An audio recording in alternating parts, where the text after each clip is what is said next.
Good morning, everyone. Thank you for opportunity for having us here. We are from Group 1 would like to present you about the postcolonialism.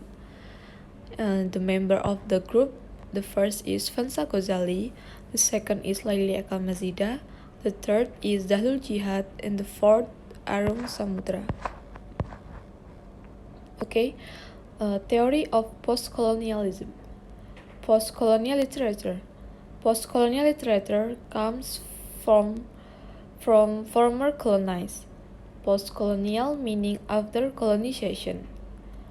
Postcolonial writers might discuss life under colonization, the sense of national or dual identity, the dynamics of power and race. The next is colonial criticism. Colonial criticism is a literary theory that focuses on the impact of colonialism, mainly focuses on post-colonial literature written by citizens of current or former colonized. May examine the way in which writers from colonized countries attempt to articulate their own experience. May also look at literature written by authors from colonizing countries about the colonized country, or that relates to the colonial empire. In this case, the critic may look at how authors from the empire attempts to use language to justify their dominance. The founder of the theory, cultural critic Edward Said, is considered by Izan Chuanchiar as the originator and inspiring patron saint of postcolonial theory and discourse. Due to his interpretation of the theory of Orientalism explained in his 1978 book Orientalism.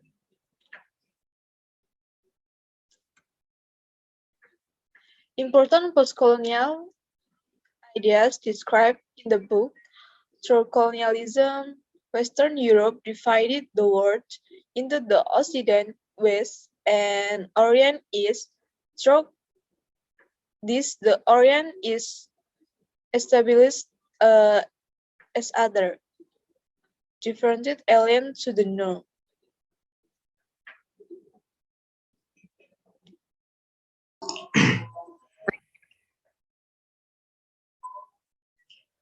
The main concept of postcolonialism. Ladies and gentlemen, postcolonial criticism is a literary theory that focuses on the impact of colonialism.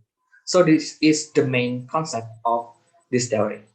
Firstly, ladies and gentlemen, postcolonial mainly focuses on the postcolonial literature written by the citizens of current or former colonies. It may examine the way in which readers from colonized countries attempt to articulate their experience. And usually, the post-colonial readers might discuss about life under colonization, their sense of national or dual identity, the dynamics, power, and race. And secondly, ladies and gentlemen, this theory may also look at literature written by the author from colonizing countries about colonized country, or look at a literature that relates to the colonial empire. In this case, ladies and gentlemen, the post-colonial critic may look at how author from the empire attempts to use language to justify their dominance. So this is the main concept of post-colonialism, to focus on the impact of colonialism.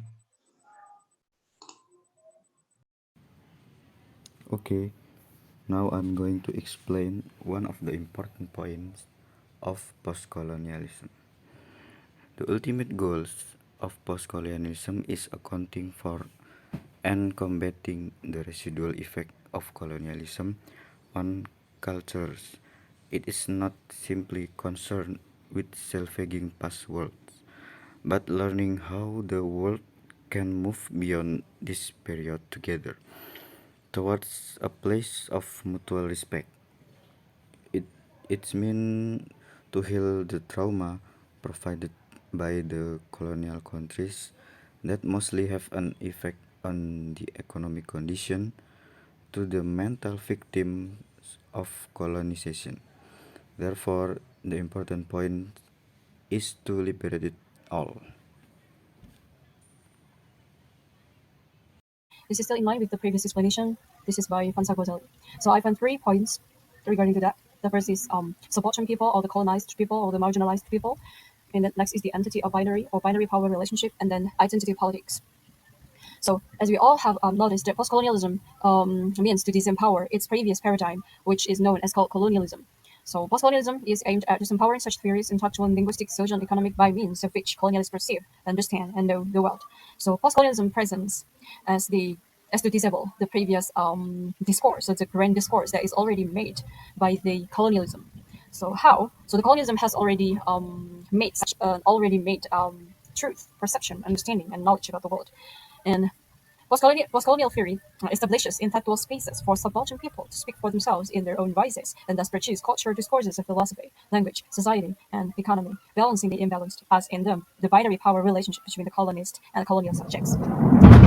Okay, so this is where things become interesting, because the previous paradigm, the colonialism, it only enables such one grand discourses, which means there is a binary entity, such as us and them, us the Western and the non-Western country, or the colonized, and us the colonizer.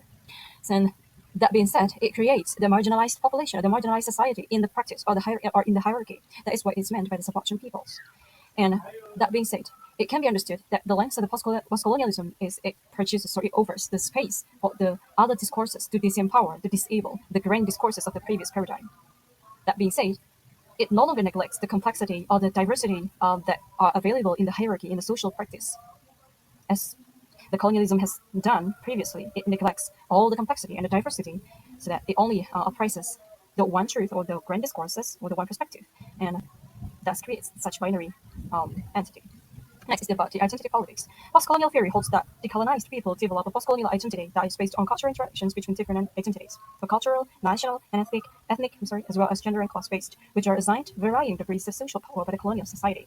So the colonialism, the previous paradigm, it doesn't have such a various or the varying identities, so it neglects the different identities available in the social practice. And in postcolonial literature, the anti-conquest narrative analyzes the identity politics. So such phenomena, such one identity, one truth, is perceived by the postcolonialism as politic. It should be problematized. So there are the social and cultural perspectives of subaltern colonial subjects, the creative resistance to the culture of the colonizer. This being said, it gives us meaning that there is a resistance, there is a clear need to raise the diversity available in social practice, so that it doesn't only gives power to the one discourse, to the one grand discourse. And how such cultural resistance complicated the establishment of a colonial society, how the colonizers developed their post-colonial identity, and how neo-colonialism actively employs the us and binary social relation to view the non-Western world as inhabited by the other. So the resistance is not only about identity, as we all know, and the one grand discourses, but it also conquers, it challenges, and it fights the neocolonialism. What is that? That is the colonial society, the developed perspective that is still work the way the colonialism work in the binary identity, such as I mentioned before, the us and them, and thus it only centers the colonizer. So that is what I find the 3 other important points: the subaltern people, the marginalized people, their voice and their equity, and then the binary power relationship that should be disempowered, disabled, and then the last is the identity politics, which is the various identities. I mean, the idea of identity presence, which doesn't neglect the complexity and the diversity available in the social practice. That being said, the postcolonialism doesn't ignore the complexity available, disempower the already make meaning, and disempower the grand discourse of, or one single truth, knowledge, and understanding in the world.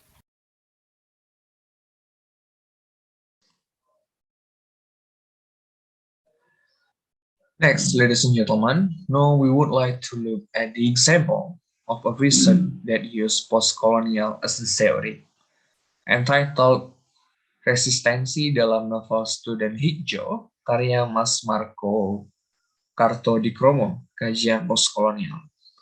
Research by Nando Zikir Mahathir, Novi Anokrajekti, and Abu Bakar Ramadan Muhammad. Published on January 2021 in Semiotica Journal.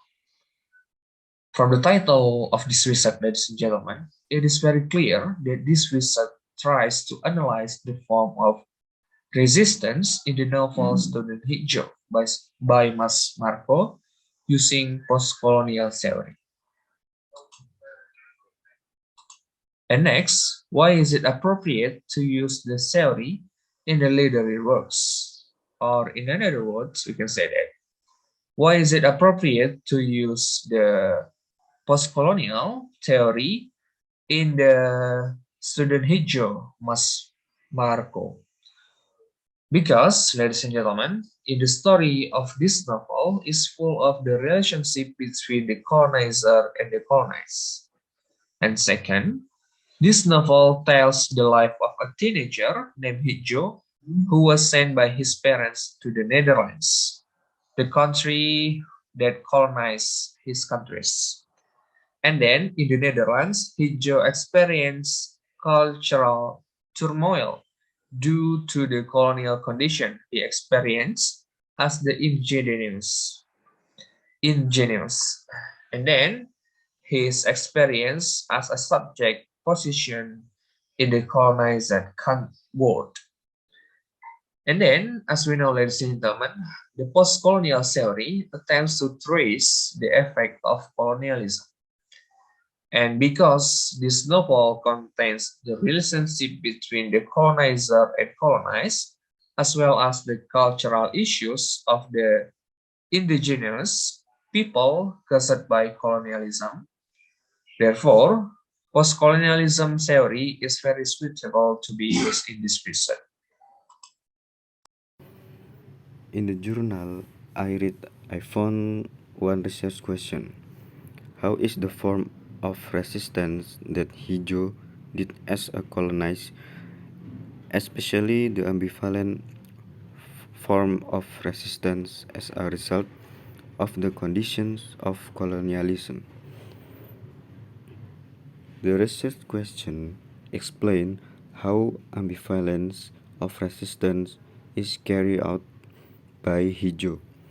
It starts from the presence of BJ, which is a product of Western discourse, or invaders, and Hijau as a colonized party, so that the eastern side of Hijau is slightly under pressure.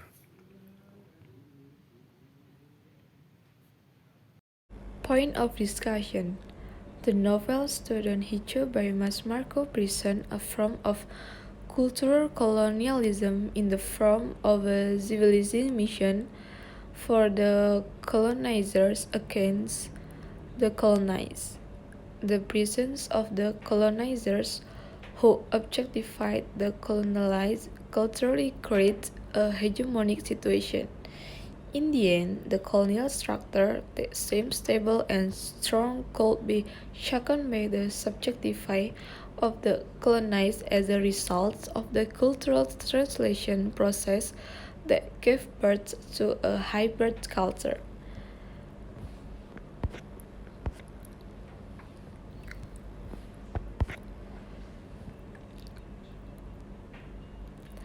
This hybridity creates a third space which is defined as the boundary space between the two cultures of the colonizer and the colonized. The existence of the third space interfered with colonial discourse because it created cultural resistance which was difficult to control by the colonial authorities.